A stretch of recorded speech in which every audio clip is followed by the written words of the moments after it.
এই তো সেই দিনই আমাদের বিয়ে হইলো, আর দেখতে দেখতে 3টা বছর কিভাবে যে পার হয়ে গেল বুঝতেই পারলাম না। তো হ্যালো এভরিওয়ান, আসসালামু আলাইকুম।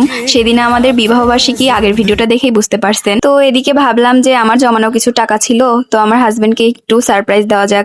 তাই আমি নিজে নিজেই সাবার স্ট্যান্ডে চলে গেছিলাম এগুলো কেনার জন্য। পরে কিনে নিয়ে এসে নিজে নিজে সাজাইছি। আর এই বেলুনগুলো ফুলাইতে যা কষ্ট হয়েছে দেখেন, আমার পেট এত পরিমাণ ব্যথা হয়েছিল পরের দিন। অনেক পেটে চাপ লাগে এগুলো ফুলাইতে গেলে। একটা পাইপ দিছিল, ওটা দিয়েও ফুলাইছি, তাও অনেক কষ্ট হয়েছে। তো যাই হোক, কষ্ট যতই হোক আমার হাজবেন্ডকে খুশি করতে পারছিলাম, এই অনেক। আর একটা কথা, যারা আমাকে বলছিলেন তোমাদের বিয়ে 3 মাসও টিকবে না, তারা দেখেন 3টা বছর তার সাথে পার করলাম। ইনশাল্লাহ মৃত্যুর আগ পর্যন্ত যেন তার সাথেই কাটিয়ে দিতে পারি। মানুষ তো মানুষের ভালো দেখতেই পারে না, ভালো তো সহ্যই করতে পারে না। আমার চাচি, আমার পাড়া প্রতিবেশী, আরো অনেক বোনেরা আছে, আমাকে ঠেস মেরে মেরে বলে, আমাকে খোঁটা দিয়ে দিয়ে অনেক কথা শোনায়। আমার স্বামীর টাকা পয়সা নেই, আমার স্বামীর বাড়িঘর নেই।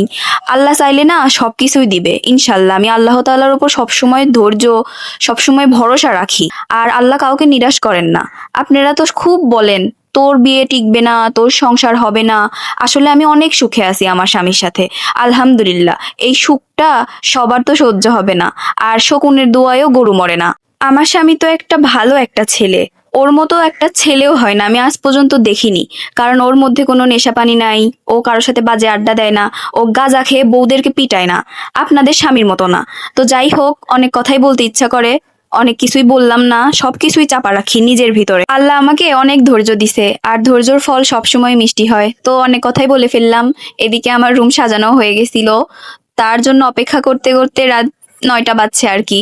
পরে সে তো রুমে এসেই শকড হয়ে গেছে যে তুমি এগুলা কিভাবে করলা, কে সাজাই দিছে, আর তুমি নিজে নিজে কিভাবে দোকানে গেলা। আসলে ও ভাবে কি আমি মনে হয় এখনো ছোট আছি, আমি ছোট, আমি কিছু বুঝি না। তো যাই হোক, এটাই আমাদের ভালোবাসা। আমাদের জন্য সবাই দোয়া করবেন, আমরা যেন সামনের দিকে অনেক আগায় যাইতে পারি, পিছুটান যেন না থাকে। এই দোয়াই সবার কাছে চাইবো। আর সবাই ভালো থাকবেন, সুস্থ থাকবেন। আল্লাহ হাফেজ।